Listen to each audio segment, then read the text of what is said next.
Жоқ, байке. Мен 4 тонна беріп салғам дейді. 1 гектар жерге. 1 гектар емес эми. Огородқа да, жер басатыққа. Анан жердің бардығы тең, ал жердің бардығы тең көт өзүнчөлүк кум болуп калат да, эчтекеси жок калат десем, ошондой болуп калды дейт да. Эмне үчүн ошондой болуп калды? Жана эң биринчи бул топуракта жанагы органикалык заттар бар да, гумус деп коебуз. Мына ушул ажырап кетет. Гумус деген ажырайт. Анан бул гумус деген негизи топурактын курамында органика болгон үчүн бүт азык затты кармай турган бөлүгү да. Ал жок болгондон кийин микроорганизм жок. Ал жок болгондон кийин сууну кармаган топуракта суунун баардыгын кармай турган заттар жок. Мына ушунун баардыгы тең өлдү да. Анан бул азот, нитрат, ал өскөн өсүмдүк нитратка толду да. Ал нитратка толгондон кийин бул бөйрөктү талкалады да, боорду талкалады.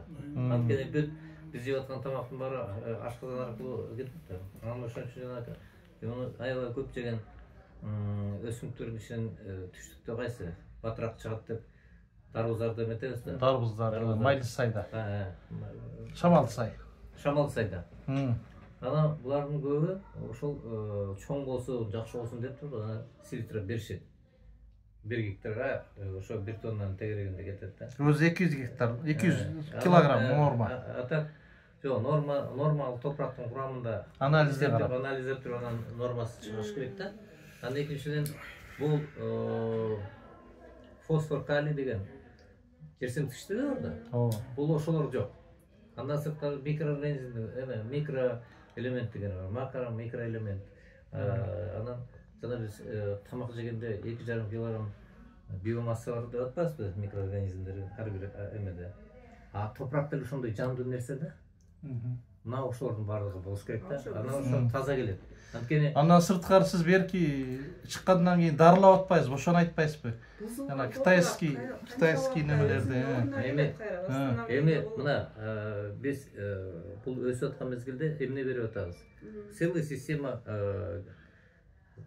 өсүмдүктөрдү коргоонун химиялык жолу менен. Анан ошол химиялык жол менен шире болот, башка болот, ошол баардыгына тең химия чачып атабыз. Эгерде биз ушулардын баардыгын жасабайлы, органикалык заттардан жана биогумусту жасап, же болбосо кактардын баардыгын тең компост жасап туруп, биз ошону бере турган болсок, биз жерди дарылаган болобуз тескерисинче. Андан сырткары энтомофаг дегендер бар. Энтомофаг булар жанагы курттар жей турган эмелер да, организмдер. Табигый жырткычтар. Табигый жырткычтар. Мисалы үчүн тиги ширени жана алтын көздү коюп койсок, ал 200ге жакын, 300ге жакын жумурткасын жеп коет. Азайтат да. Анан амблисеус деген өзүнчө бир дагы бир эме бар. Энтомофаг. Ал дагы аябай жейт да, берки курттардын баардыгын. Ушулардын баарын эгерде колдоно турган болуп калсак, бизге эменин кереги жок болот. Андан сырткары эмелер бар, бактериялар. Ошол бактериялар дагы колдоно турган болсок, жанагы аккебер деп коет, же мушин сарасы дейт да. Же болбосо тиги топурактагы жанагы ушу патогенный микрофлора, ошол мына группа Bacillus subtilis деген бактериялар бар. Ошол бактериялар 100ге жакын оорун жок кылат да. Жанагындай козгарын, бактериянын эмелерин. Мына организмге деле ошол эле бактериялар кайра эле бизге эме берет да. Анан бул табигый өскөн продукция биринчиден жанагындай топуракта миллиардтаган 1 сантиметрден миллиардтаган бактериялар. Миллиард, триллион. Анан ошолордун баардыгы тең ар бири иштеп чыкканда ферменттер пайда болот. Ферменттер ар кандай азык заттар пайда болот. Мына ошол ар кандай азык заттын баардыгын өсүмдүк алгандан ошону нафта, витамин касиет чыгат. Эмне үчүн тиги химиялык жол менен, мына мисалы үчүн биз Кытайдын алмалары келип атат, биз жеп атабыз, даамы жок да. Анткени ал жана химия менен өскөн.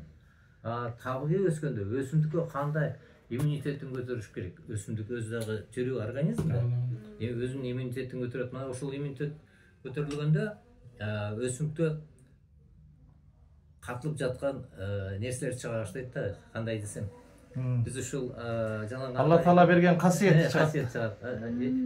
Мына биз ушул органика менен өстүргөн дарбыздардын жалбырагынын иш жагында тикенектер пайда болгон да. Ал тикенектер пайда болгондо жана шире жайылбай калган. Анда кенелер келбей калган. Жок, сайыз көзүндө көргөнмүн. Анткени бул химияны бергенде, башканы бергенде ошолордун баары жок болуп калат. Бул мутация кетет, мындайча айтканда. Ошон үчүн жанагындай нерселерди жасап, органиканы өткөн мезгилдерде өсүмдүктө өзүн өзү коргоочу касиеттер чыгат да.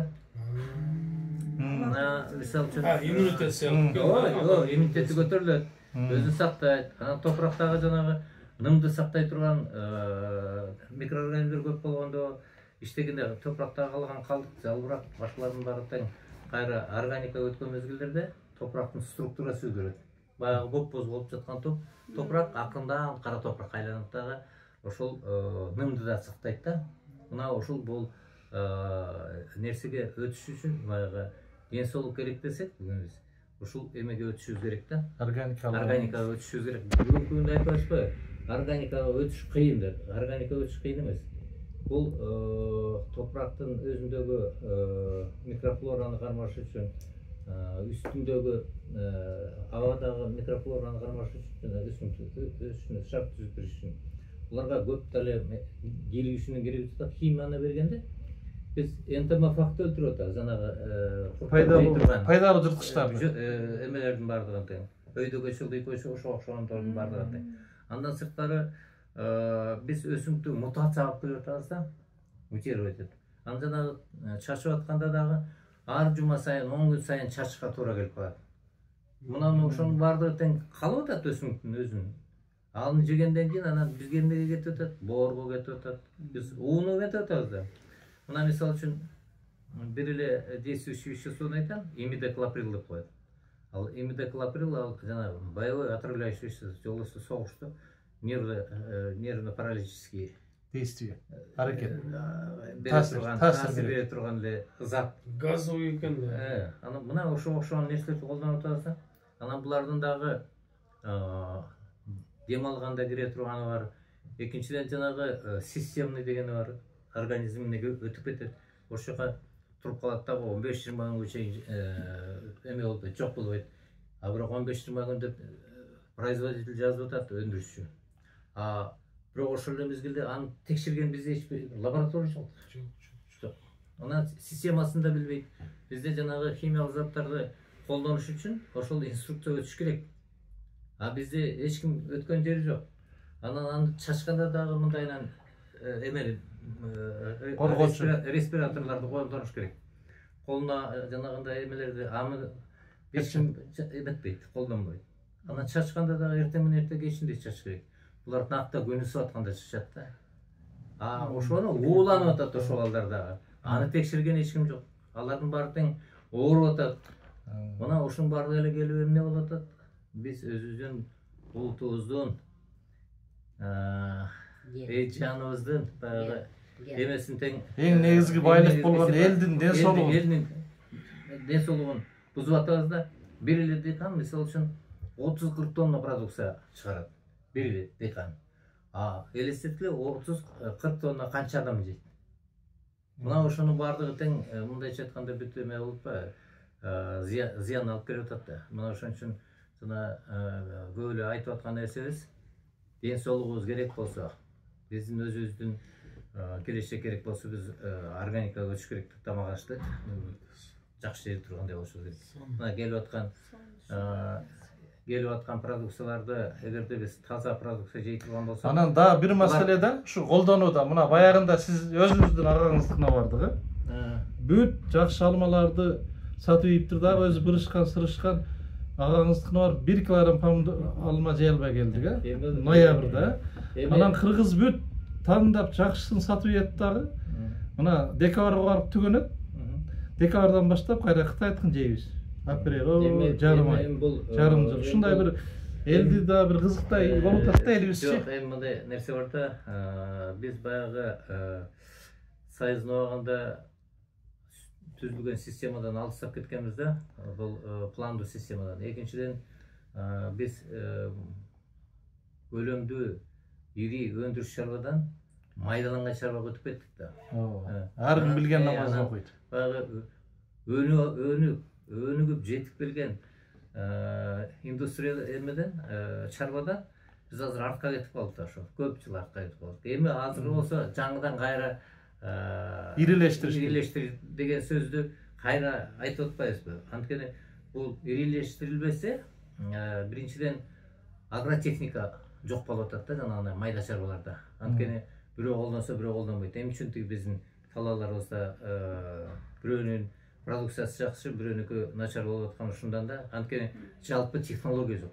Агротехнология. Анан ошол агротехнологияны туура колдонгон, туура системаны алып келген агрономдор жок. Мына айыл аймактарга барып карасаң, бир мисалы үчүн айыл өкмөтүндө бир агроном болсо жакшы, и то ал 70ке чыгып калган чалдар да. Мына азыр 60-70-теги. Тажрыйбасы бар, мурдагыдай система чыңгүндөрдө жок да. Эми ушулардын баарын кайра жандандырыш үчүн мына жаш биздин окуп аткан жана агрофактардагы бүтүп аткандарга практика жетишпейт да. Мына ушул практиканы жакшылап үйрөнүш керек да. Анын эң негизгиси бул айыл чарбасында биринчиден азык-түлүк коопсуздугу деп атабыз. Ошо азык-түлүк коопсуздугу бул агрономду ордуна алып келмейинче, технологду, агротехнологияны жүргүзгөн. Мына өзүрдү келмейинче бул система ошойдон жүрө берет. Анан канча биз сөздү көтөрбөйлү, ушунун тегерегинде жүрө берсе, элдин баары дыйкан. А бирок элдин баарында тең билим жок. Мына ошон үчүн билим бериш үчүн бир четте азыр интернет булактары чыгып атат. А бул интернет булактарында дагы терең билим бербейт да. Үсүртөн. А бул мына анан аларды көп орусча да.